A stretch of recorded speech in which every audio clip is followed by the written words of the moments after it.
सरयू नदी के तट पर बसे अयोध्या नगर में जहां सुनहरी किरणें हर सुबह नए सपनों को जगाती थीं, वहां एक ऐसी घटना घटी जिसने पूरे ब्रह्मांड को बदल दिया। ये कहानी है श्री राम के जन्म की, जो वाल्मीकि रामायण के बालकांड में इतनी खूबसूरती से वर्णित है कि आज भी हमारे दिल में गूंजती रहती है। राजा दशरथ, जो कोसल राज्य के महान शासक थे, उनकी 3 रानियां थीं, कौसल्या, कैकई और सुमित्रा। लेकिन उनके महल में एक गहरी चुप्पी थी, क्योंकि वर्षों बाद भी कोई संतान नहीं हुई थी। दशरथ का दिल भारी था। उन्हें लगता था कि उनका वंश यहीं समाप्त हो जाएगा। तब उन्होंने अपने गुरु वशिष्ठ से सलाह ली और वशिष्ठ ने उन्हें पुत्रेष्टि यज्ञ करने की सलाह दी। यज्ञ की अग्नि से एक दिव्य पुरुष प्रकट हुआ, जिसके हाथ में खीर का पात्र था। उस खीर को तीनों रानियों में बांटा गया। कौसल्या और कैकई को आधा आधा हिस्सा मिला और सुमित्रा को भी आधा आधा हिस्सा दोनों रानियों से मिला। यहाँ एक दिलचस्प बात यह है कि जब सुमित्रा अपना हिस्सा खा रही थीं, तो एक गरुड़ ने उसका कुछ हिस्सा छीन लिया। इसीलिए बाद में लक्ष्मण और शत्रुघ्न का जन्म हुआ, जो राम और भरत के सबसे वफादार भाई बने।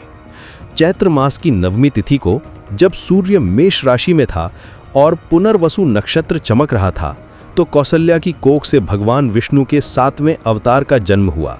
ये सिर्फ एक जन्म नहीं था, बल्कि धर्म की स्थापना के लिए स्वयं परमात्मा का अवतरण था। राम का जन्म होते ही पूरा अयोध्या नगर खुशी से झूम उठा।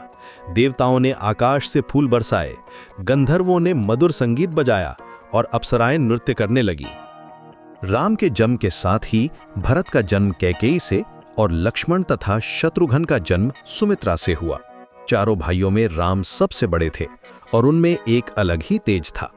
बचपन से ही राम में दिव्यता के लक्षण दिखाई देते थे।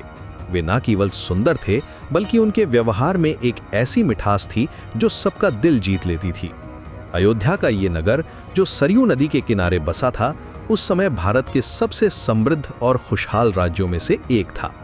यहाँ के लोग धर्मपरायण थे और राजा दशरथ एक आदर्श शासक थे।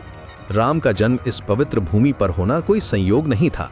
ये वो स्थान था जहां सत्य, धर्म और न्याय की जड़ें गहरी थीं। राम के जन्म की ये कहानी हमें सिखाती है कि जब धरती पर अधर्म बढ़ता है, तो स्वयं भगवान अवतार लेकर आते हैं। राम का जन्म सिर्फ एक राजकुमार का जन्म नहीं था, बल्कि ये मर्यादा पुरुषोत्तम के रूप में एक आदर्श का जन्म था। उनका जीवन हमें दिखाता है कि कैसे एक इंसान को जीना चाहिए, कैसे अपने कर्तव्यों का पालन करना चाहिए और कैसे हर परिस्थिति में धर्म का साथ देना चाहिए। ये तो केवल शुरुआत थी उस महान गाथा की, जो आगे चलकर राम के वनवास, सीता हरण और रावण वध तक जाएगी। लेकिन ये जन्म की कहानी ही हमें बताती है कि कैसे भगवान अपने भक्तों की रक्षा के लिए इस धरती पर आते हैं।